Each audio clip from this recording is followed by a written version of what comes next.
We've got about 10 minutes before the top of the hour. Thanks for joining us. My name is Michael Libby. This is Insight on Business, brought to you by FWRSA. FWRSA, working hard for you on your taxes until the cows come home.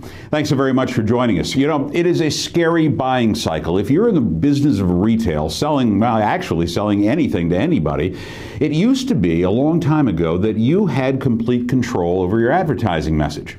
How was that? Well, you went out and you did a radio ad or a television commercial, or you did a print ad, and then you simply pushed it out to those individuals who were your target audience. Sometimes everybody seemed like they were your target audience. The radio salesperson would come in and say, okay, we have this segment of audience. The television guy would come in and say, okay, we have this segment of audience. You can go ahead and put your ads there, and then the newspaper and the magazines, and on and on and on it goes. And you were in pretty much control of everything that happened with your advertising message. Well, guess what? Kids, those days are gone. And it's kind of a scary reality for many people in the retail business, because you have actually lost control of your sales message. Why is that? Well, because there's so many people engaging in the backstory about what it is that you sell, service, or distribute. It's pretty doggone easy when you stop and think about it. With the rise of social media all over the place, individuals are now carrying your message independent of you being in control. And what else that has done, it has lengthened the buying cycle. It used to be that if you pushed an advertisement out, whether it's print or electronic, people would see that and say, I think I might get that. They might ask one or two of their friends, so what do you think about the self-weasel winding torque inducer that Libby's trying to sell us? And you might say, well, hey, we've used it, we like it, we've used it, we don't like it, whatever it has. And so you had limited amount of information about that product or service. Now that's all changed thanks to social media. With social media, what happens is people have this conversation about your goods or services independent of you controlling the message. That can not only lengthen the buying cycle, but it also gets scary for retailers. So what can you do? Well, here's 4 things that we shared with our clients last week, and we'd like to share them with you as well. If you have any questions or comments about this, you certainly can join in on the conversation using Twitter. You can reach us at Insight ADV. That's Insight ADV. All right, here's what we suggest. Because people trust their friends more than what they trust your advertising. It's true. Only 10% of the people are moved to trust relative to canned advertising, but that number skews way high, almost 55%, when people are doing peer-to-peer recommendations. So, what do? Well, because people trust other people, what you need to do is start communicating with those individuals using as much social media as you possibly can. Encourage positive conversation about your brand, product, or service among those connected in the particular social media area where your customers hang out. Now, if you don't know where your customers hang out and what social media strata, it's time to ask. And who do you ask? Well, you ask them if you don't know. And it's a pretty simple request. You can do it all kinds of ways. Expand your asking about your satisfied customers and have them share their experience online. You know who they are. Those customers that you've had from time to time that are really brand warriors for your particular product or service.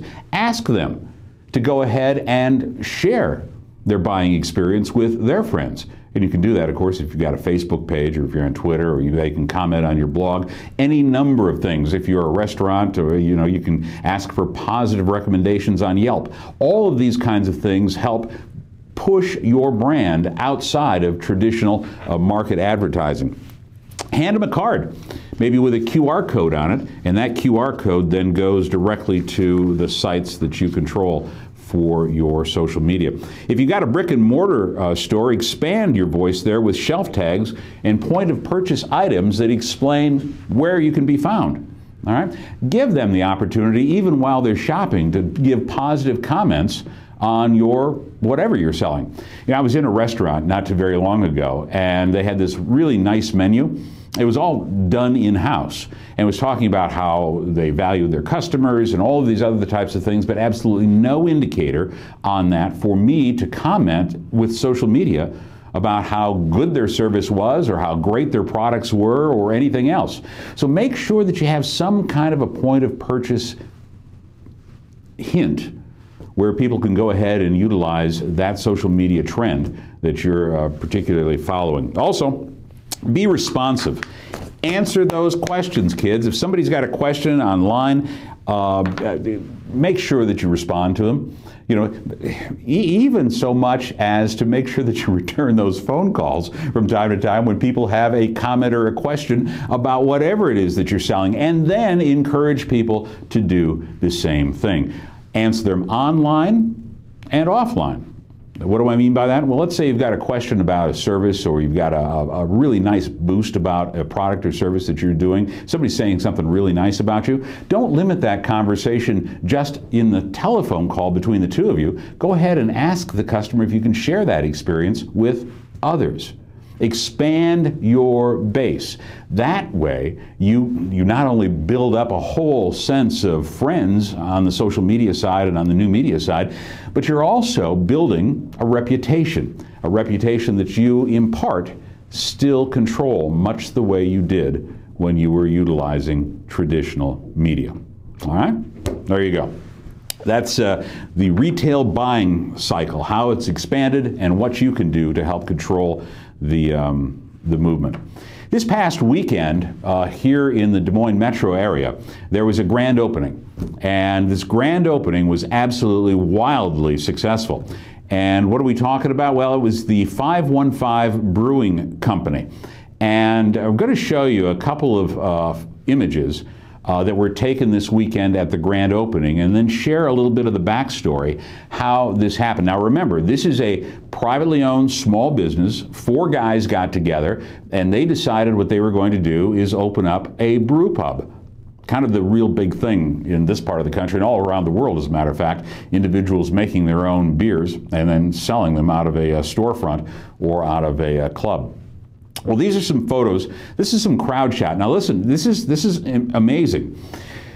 People started lining up. They opened up at 3 o'clock in the afternoon on Saturday. People started lining up at 2:30 in the afternoon on Saturday in order to get into the 515 Brewing Company. And this is a shot about 10 minutes before the gates opened up at 3 o'clock on Saturday, and you can see that's it's a pretty good crowd. What you can't see from this photograph is that it actually winds around in back of those cars where the people are standing. Maybe on the far right of your screen you can see some folks standing way back there. Well, that line went all the way down the parking lot. I'm not sure what the fire marshal says, how many people can fit in the 515 Brewing Company's space on Swanson Avenue, but there was a huge crowd. Meanwhile, so this is what's going on inside. Look at this. This is a huge crowd for the grand opening of the 515 Brewing Company. And how, this kind of stuff doesn't just happen. I mean, all of these things that you're seeing, from that outside shot to this interior shot of what went on Saturday afternoon, is just the tip of the iceberg, because there's a whole way that they got here. And I can tell you this as well, ladies and gentlemen. Here's another shot. I can tell you this as well. They bought 0 traditional advertising dollars. They spent 0 money. They spent no money in radio. They spent no money in television. They spent no money in print. This was all homegrown. And this is the grand opening crowd on Saturday afternoon. And it also, by the way, spilled over into Sunday, I understand. So, how did they do that? How did the 515 Brewing Company get this done? And then the lessons that you can take from this example on how you make it work. All right, here we go. First of all, you've got to have a plan. Just like a media plan, if you're in business, you have to have a plan for how you're going to go ahead and attract people to your goods and services. And the folks at the 515 Brewing Company definitely had a plan, and they stuck to it. Long before they opened their doors last week, they started having experiences online about their brewing company. Long before, not 2 days, 3 days, 4 days, 8 days, 5 weeks, but months before they opened, they were sharing information online about what was going on. So they had a plan, and then they executed that plan. They also then delegated it. Now, if you remember, there are 4 guys and their spouses that are involved in the 515 Brewing Company. Now, they all could have said, okay, look, each one of us, I'm going to tweet, you're going to Facebook, and let it up to a mishmash. But no, they didn't do that. One person was in charge of their social media interaction, and that meant that he was very intuitive and kept great track about what was going on. If you tweeted something to them, and by the way, that's at 515 Brewing, at 515 Brewing, they would get right back to you within the half hour. I mean, they were constantly updating things. Their Facebook page was constantly updated. One person was delegated to make sure that that happened. They also, number 3 of this is they engaged social influencers, individuals who could influence other individuals about what was happening with the grand opening. So long before they opened for good, they were connecting with people who are social influencers, people who could influence their friends and neighbors. And you know, even though all of these guys are relatively young, the crowd shots that we saw, it was across the spectrum. These weren't just young people. They weren't old people. There was a whole mix of individuals there. And they were all there, brought about not only by the social media work that they were doing internal to 515 Brewing, but also the influencers that 515 Brewing picked to go out there and be assistive. And then finally, and I think this was really kind of cool, if you're trying to draw a crowd or build a crowd, they had several soft openings. Long before the grand opening, over the past couple of weeks, just to figure out, and remember, they've never done this before. Never. Never been in the restaurant business, never been in the brewery business, never been in the retail business. These guys are all in businesses outside of the restaurant and entertainment industry. So they had several soft openings before they had their grand opening, just to get the feel of the thing. And you know what else they did? Not only did they do that, but they also went to competitors, other individual brew pubs out there, and said, hey, look, would you also help us with this process? And in this very close-knit group of Iowa brew pubs, sure. And they then carried some of those individuals' brews at the grand opening. It really was a great event. Confluence Brewery was featured along with 515. The other brewery was Peachtree Brewery, and perhaps others that I didn't even see. But they engaged not only social media influencers, but also their competition, if you will, their friendly competition. 4 things that you can do to make sure that you get a grand opening. Let's go ahead and take another look at that inside shot, Ryan, if we can. One of the inside shots from that event this past Saturday. I thought it was absolutely amazing. And again, now that you know the backstory, you can kind of take a look and see what's going on here. That's Rachel with a camera. Keep calm and eat a slice on her T-shirt. It was just a really nice event for a brand new business with brand new people. It is small business at its very best. All right, we've got 3 minutes now past the top of the hour. When we come back, we're going to talk about co-creating your next product or services.